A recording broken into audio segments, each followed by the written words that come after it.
దేవుడు ఒక వాగ్దానంతో మనతో మాట్లాడుతున్నారు. మరి ఈ దినమున ఒక చిన్న వాగ్దానాన్ని మనం చదువుకుందాం. యెషయా పుస్తకము 38వ అధ్యాయము 5వ వచనం చదువుకుందాం.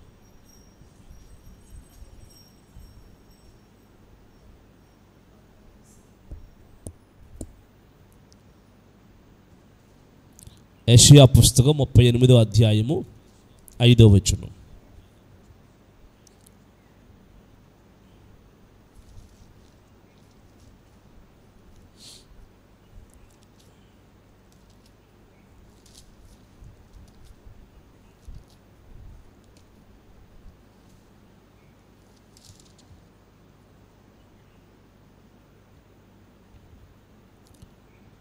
నీవు తిరిగి హిజ్కియా వద్దకు పోయి అతనితో ఇట్లనము, నీ పితరుడైన దావీదునకు దేవుడైన యెహోవా నీకు సెలవిచ్చినది ఏమనగా, నీవు కన్నీళ్లు విడుచుట చూచి తిని నీ ప్రార్థన నేను అంగీకరించి ఉన్నాను.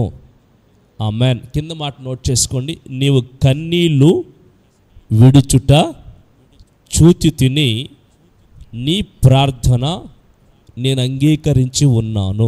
ఆమేన్. హల్లెలూయా. ప్రియులారా, దేవుని సన్నిధిలో యెషయా గారు ఈ హిజ్కియాను గూర్చి వ్రాస్తున్న ఈ సంభవాన్ని మనం జ్ఞాపకం చేసుకోవాలి. దేవుడు అంటున్నారు, నీవు కన్నీళ్లు విడుచుట నేను చూచాను, నీ ప్రార్థన నేను అంగీకరించి ఉన్నాను. చూడండి ప్రియులారా, మనం చేసే ప్రార్థనలో సర్వసాధారణంగా 2 రకాల ప్రార్థనల్ని మనం చేస్తాం. ఒకటి మామూలుగా చేసే ప్రార్థన, అది ప్రతిరోజు చేస్తూ ఉంటాం ఆ ప్రార్థన. ఇప్పుడు చూడండి, ఇప్పటి వరకు మనం ఎన్నో విషయాల్ని మనం చేస్తున్నాం. ఇంచుమించుగా మన కొరకు, ప్రజల కొరకు, సంఘం కొరకు, సంఘాల కొరకు. ఒక మాట చెప్పాలంటే, దేవుని మనసులో ఉన్న, మీరు వినండి, ప్రతి ఆలోచన మనం మరువక దాన్ని ఏం చేస్తున్నామంటే జ్ఞాపకం చేసుకుంటూ, ఎందుకంటే సర్వజనుల క్షేమార్థమై దేవుని సన్నిధిలో మనం ప్రార్థన చేస్తున్నాం. ఇది ప్రతినిత్యం, ఈరోజు రేపు ప్రతినిత్యం చేస్తూనే ఉంటాం. కానీ కొన్నిసార్లు మన జీవితాల్లో దుఃఖం వచ్చినప్పుడు, బాధలు వచ్చినప్పుడు, వేదనలు వచ్చినప్పుడు, ఏదైనా మన మీద పడరాని నిందలు కానీ, శ్రమలు కానీ, బాధలు కానీ పడినప్పుడు మనం చేసే ప్రార్థన వేరుంటుంది. వినండి ప్రియులారా, ఒకరోజు ఓ సహోదరి దేవుని మందిరంలోకి వచ్చి ఏడుస్తూ, బహు దుఃఖాక్రాంతురాలు ఏడుస్తూ, కన్నీళ్ళు విడుస్తూ ప్రార్థన చేస్తుంది. మీరు వినండి, ఏడుస్తూ దుఃఖంతో కన్నీళ్ళు విడుస్తూ ప్రార్థన చేస్తుంది. ఈ కన్నీటి ప్రార్థన ఎప్పుడు వస్తుందంటే, మనం ఎంతో బాధలో కానీ, దుఃఖంలో కానీ, వేదనలో కానీ మునిగినప్పుడు మాత్రమే వస్తుందని మీకు తెలియచేస్తున్నాను ప్రియులారా. అందుకే ఈ ప్రార్థనకు చాలా విలువ ఉంది. ఈ ప్రార్థనకు చాలా విలువ ఉంది. ఇక్కడ హిజ్కియా గారికి దేవుడు చెప్పారు ఏమనంటే, హిజ్కియా, ఇదిగో నీ ఆయుష్ ముగించబడింది,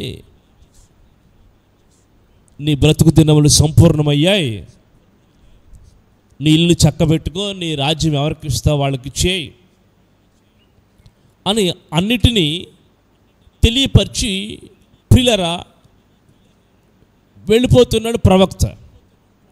దేవుడు ఏదైతే చెప్పాడో చెప్పేసి వెళ్ళిపోతున్నాడు. హిజ్కియా వెంటనే గోడ వైపు తన ముఖం తిప్పుకుని ఒకే ఒక చిన్న ప్రార్థన చేశాడు.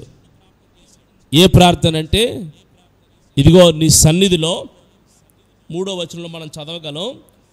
ఏమనంటే 3వ వచనంలో 38:3లో, యెషయా గ్రంథం 38:3లో, యెహోవా యథార్థ హృదయుడునై సత్యముతో నీ సన్నిధిని నేనెట్లు నడుచుకొంటినో నీ దృష్టికి అనుకూలంగా సమస్తం ఉన్నట్లు జరిగించుతున్నో కృపతో జ్ఞాపకం చేసుకోమని హిజ్కియా కన్నీళ్లు విడిచి యెహోవాను ప్రార్థింపగా చూడండి. అందుకే ప్రియులారా, ఇక్కడ హిజ్కియా చేసిన ఈ చిన్న ప్రార్థనలో ప్రియులారా, హిజ్కియా తాను ఎత్తిపెట్టిన అంశాలు ఏంటంటే, యథార్థ హృదయంతో నీ సన్నిధిలో నేనెట్లు నడుచుకుంటునో, నీ సన్నిధిలో నేను ఎట్లు నడుచుకుంటునో జ్ఞాపకం చేసుకో. నీ దృష్టికి సమస్తము నేను అనుకూలంగా ఎలా జరిపించానో జ్ఞాపకం చేసుకో. అంటే యోబు గారు ఒకసారి యోబు గారి ద్వారా రాయబడి ఉంటారు ఏమాట, నీ భక్తి నీకు ఆధారం కాదా, నీ భక్తి నీకు ధైర్యం పుట్టించుదా అని యోబు గారిని తన స్నేహితులు ప్రశ్నించినప్పుడు మనం చూస్తాం. హిజ్కియా ఏ సందర్భం వచ్చి, మరణకరమైన సందర్భానికి వచ్చి ప్రియులారా చనిపోతాడని తెలియగానే ఏమని ప్రార్థన చేస్తున్నాడంటే, అంతకుముందు చేసిన భక్తిని, అంతకుముందు దేవుని ఎడల నడిచిన యథార్థ ప్రవక్తని, అంతకుముందు దేవుని దృష్టిలో ఏమేమి జరిగించాడో అవన్నీ జ్ఞాపకం చేసుకుని వాటినన్నిటిని ఒకసారి జ్ఞాపకం చేసుకో. అప్పుడే నన్ను తీసుకెళ్ళిపోతావా? అప్పుడే నా ఆయుష్ ముగించేస్తావా? ఎంత యథార్థంగా నడిచాను, ఎంత భక్తితో నడిచాను, ఎంత పవిత్రంగా నడిచాను, ఎంత నీతిగా నడిచాను అని తన భక్తిని, తన యథార్థతని దేవుడు ఎదుట చెప్పుకుంటున్నాడు. చెప్పుకొని కన్నీటితో ప్రార్థన చేస్తున్నాడట. స్తోత్రం చెప్పండి. ఒకే వచనం 10 వచనాలు అవసరంలా. మన యథార్థ జీవితం యథార్థంగా బ్రతికితే ఒక చిన్న మాట చాలండి మన ప్రార్థన. నీతిగా బ్రతికితేనండి చిన్న పదం చాలండి మన ప్రార్థన. రోజుల తరబడి, గంటల తరబడి అవసరం చిన్న ప్రార్థనగా దేవుడు ఏం చేస్తాడు? జవాబుని ఇస్తాడు. రెండోది, హిజ్కియా కన్నీళ్ళు విడిచాడు. అందుకే చెప్పాను మీకు, ప్రతిసారి మనం కన్నీళ్ళు రావు. దుఃఖంతో, వేదనతో ఉన్నప్పుడు మాత్రమే ఈ కన్నీళ్ళు వస్తాయి. ఈ కన్నీటి ప్రార్థన దేవుని దృష్టికి బహు విలువైంది. వినండి, దేవుని దృష్టికి బహు విలువైంది. వినండి, బహు విలువైంది. ప్రియులారా, నువ్వు కన్నీరు కారిస్తే చాలు, ఆ కన్నీటికి దేవుడు వెంటనే జవాబు ఇస్తాడు. ప్రియులారా, అన్న కూడా మొదటి సమూయేలు పుస్తకం 1వ అధ్యాయం 10వ వచనంలో, మొదటి సమూయేలు పుస్తకం 1వ అధ్యాయం 10వ వచనంలో అన్న కూడా దుఃఖాక్రాంతురాలై దేవుని మందిరంలోకి వెళ్ళి ఏం చేస్తుందంటే, ఏడుస్తూ కన్నీళ్ళు విడుస్తూ దేవుని సన్నిధిలో ప్రార్థన చేస్తూ ఉంది. ఆ వచనం చదువుతాను, మీరు వినండి. మొదటి సమూయేలు పుస్తకం 1:10. బహు దుఃఖాక్రాంతురాలై వచ్చి యెహోవా సన్నిధిని ప్రార్థన చేయుచు బహుగా ఏడ్చుచూ ఉంది. Praise the Lord. బహు దుఃఖాక్రాంతురాలై యెహోవా సన్నిధికి వచ్చి కన్నీళ్ళు విడుస్తూ ఏడుస్తూ ప్రార్థన చేస్తుంది. కన్నీళ్ళు విడుస్తూ ఏడుస్తూ ప్రార్థన చేస్తామని. ఎందుకు? తనకు కలిగిన దుఃఖం అది ఎవరు తీర్చలేరు, తనకు కలిగిన బాధను ఎవరు తీర్చలే, దేవుడు ఒక్కడే. హిజ్కియా కూడా ప్రియుల వైద్యులందరూ చేతులు విడిచిపెట్టేశారు. ఇక మరణకరమైన రోగంలో ఇక అందరూ వదిలిపెడితే దేవుడు కూడా వచ్చి నువ్వు చనిపోతావని చెబుతున్నాడు. కానీ అప్పుడు జీవాన్ని ఇవ్వగలిగిన దేవుడు, ప్రాణాన్ని ఇవ్వగలిగిన దేవుడు, మరలా ఊపిరిని ఇవ్వగలిగిన దేవుని దగ్గర ఏం చేశాడు? కన్నీళ్ళు విడిచి ప్రార్థన చేస్తున్నాడు. సమస్తమును సాధ్యం చేయగలిగిన దేవుడు దేవుని దగ్గర ప్రార్థన చేస్తున్నాడు. ప్రియులారా, హిజ్కియా రోజుల్లో దేవుడు నీవు కన్నీళ్ళు విడిచావు గనుక నీ ప్రార్థన విన్నానన్నాడు. అలాగనే ఆ అన్న కూడా కన్నీటితో ఏం చేసిందంటే ప్రార్థన చేసింది, ఏడ్చింది, మొరపెట్టగానే దేవుడు ఆ ప్రవక్తలోంచి అంటూ ఉన్నాడు, దైవజనుడైన ఏలీలోంచి అంటున్నాడు, అమ్మా నువ్వు దేవునితో కన్నీళ్ళు విడిచి మొరపెట్టుకున్నావు గనుక నీ ప్రార్థన దేవుడు ఆలకించి ఉన్నాడు, నువ్వు ధైర్యవంతురాలై నువ్వు వెళ్ళమని దేవుడి దగ్గర ప్రియులారా ఆమెను ధైర్యపరిచి పంపాడు.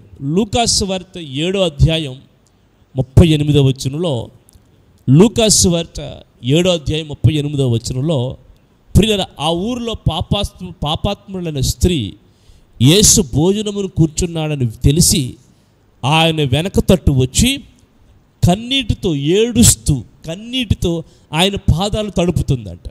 కన్నీటితో ఆయన పాదాలు తడుపుతూ తల వెంట్రుకలతో ఏం చేస్తుందంటే ఆయన యొక్క పాదాలని కడుగుతుంది. మీరు వినండి, కన్నీటితో ప్రార్థన, కన్నీటితో ప్రార్థన. మనం కన్నీటితో ప్రార్థన చేస్తూ దేవుని పాదాలు తడిపేవారిగా కూడా మనము ఉండాలండి. ఎప్పుడైతే ప్రియులారా ఆమె అలా వచ్చి వెనక తట్టు వచ్చి ఏడుస్తూ కన్నీటితో ఆయన పాదములు తడిపిందో, ప్రభు వెంటనే ఆమె వైపు తిరిగి, అమ్మా నీ విస్తారమైన పాపాలు క్షమించబడి ఉన్నాయని చెప్పారు. ఆఖరిగా ఒకే ఒక్క వచనం మనం యెషయా గ్రంథం 50 కీర్తన పుస్తకం, యెషయా కాదు కీర్తన పుస్తకం 56, కీర్తన పుస్తకం 56:8, కీర్తన పుస్తకం 56:8లో నా సంచారములు లెక్కించుచున్నావు. కింద మాట, నా కన్నీళ్ళు నీ బుడ్డిలో నుంచబడినవి, అవి నీ కవిలిలో కనబడును కదా. నా కన్నీళ్ళు బుడ్డిలో ఉంచబడి ఉన్నవి, నా కన్నీళ్ళు బుడ్డిలో ఉంచబడినవి, అవి నీ కవిలిలో కనబడెను. కవిలి అనే మాట పుస్తకం అనే సందర్భం ఇస్తుంది, పుస్తకం అనే సందర్భాన్ని ఇస్తుంది. నా కన్నీళ్ళు నీ బుడ్డిలో ఉంచబడ్డాయి. మనం కన్నీళ్ళు కడిచి ప్రార్థన చేస్తాం. కొంచెం సేపు మనం కన్నీళ్ళు కడితే అవి కన్ను రెప్పల వరకు వస్తాయి, ఇక్కడ వరకు వస్తాయి. ఇంకా ఎక్కువ కరిస్తే మన గుండెల మీద పడతాయి. అలా పడిన ఆ కన్నీళ్ళు ఇంకా ఎక్కువ పడితే కదా నేల మీద పడుతూ ఉంటాయి.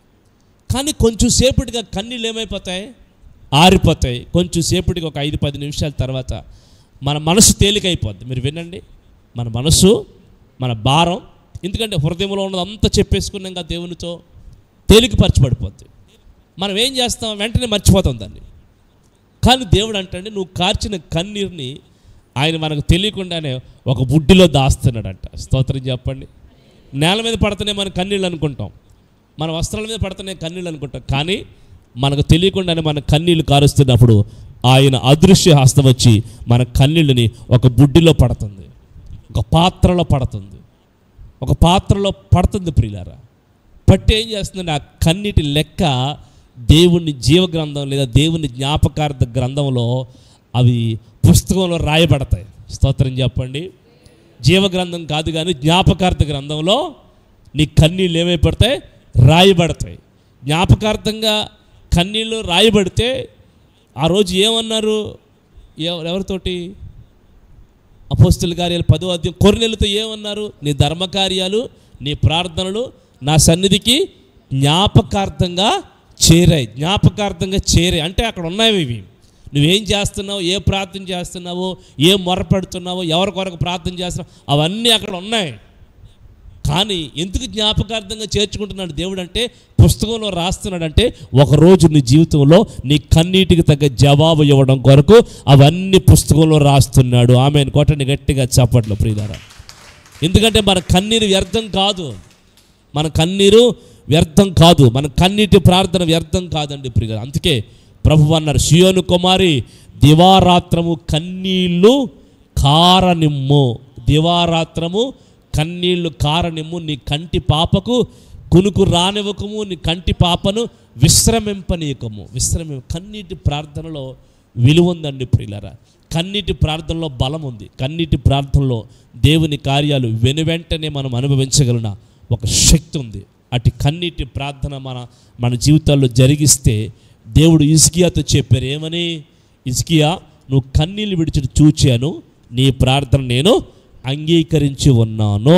మరి ఈ దినం ఎంతమంది కన్నీటితో ప్రార్థన చేస్తున్నారు, కన్నీటితో మొరపెడుతున్నారు, వారందరికీ దేవుడు వాగ్దానం చేస్తున్నారు, మీ ప్రార్థన నేను అంగీకరించి ఉన్నాను. ఈ వాగ్దానం మీకును, మీ బిడ్డలకును, మీ కుటుంబాలకుని, సంఘానికి, సేవకుల కుటుంబానికి, అలాగనే దూరాన సమీపాన ఈ కార్యక్రమంలో చూస్తున్న ప్రతి ఒక్కరికి మన దేవుడు ప్రతి వారి ప్రార్థన ఆలకించునుగాక. లేచి నిలబడి చేతులు చాపి ప్రార్థన చేసుకుందాం. ఒక్క నిమిషం ప్రార్థన చేసుకుందాం. ఈరోజు ఆలస్యమైంది కొంచెం. స్తోత్రం స్తోత్రం స్తోత్రం స్తోత్రం స్తోత్రం. పరిశుద్ధుడైన తండ్రి, ప్రేమగల దేవుడా, మహిమగల రాజా, నీకు స్తోత్రాలు.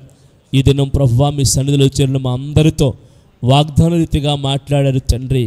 మా ప్రార్థనలకు ప్రతిఫలం ఉందని, మా ప్రార్థనలకు జవాబులు ఇస్తానని, మా కన్నీళ్ళు బుడ్డులో ఉంచబడి ఉన్నవని, మా కన్నీటి ప్రార్థన మీరు అంగీకరించి ఆలకిస్తానని సెలవిచ్చిన దేవుడా స్తోత్రాలు. ఈ ఉదయకాలంలో మా కన్నీటిని చూస్తున్న దేవుడు, ఏ ఏ విషయాల్లో దుఃఖంతో వేదనతో మీ సన్నిధిలో మొరపెడుతున్నాము, నీవు నిశ్చయముగా మా పక్షముగా కార్యాలు జరిగించు. ఎంతమంది ఈ రోజు నాయన హాస్పిటల్లో ఉండి ప్రార్థనా సహాయాన్ని కోరారు, అనారోగ్యాలతో ఉండి నాయన ఆరోగ్యాల కొరకు అడుగుతున్నారు. ప్రభువా నీవు కృప చూపండి. ఉద్యోగాలకు ఎంతమంది ఎదురు చూస్తున్నారు, బిడ్డలు ఎగ్జాములు రాస్తున్నారు. ప్రభువా ప్రయాణాల్లో రాకపోకల్లో ఎంతమంది వెళుచున్నారు, అందరి పక్షంగా నువ్వు కార్యం జరిగించు. ఎంతోమంది ప్రార్థనా సహాయాన్ని కోరి ఉండగా అందరి పక్షంగా విశేషమైన కార్యాలు జరిగించండి. మీ పాదాలకు అప్పగిస్తున్నాము నాయన.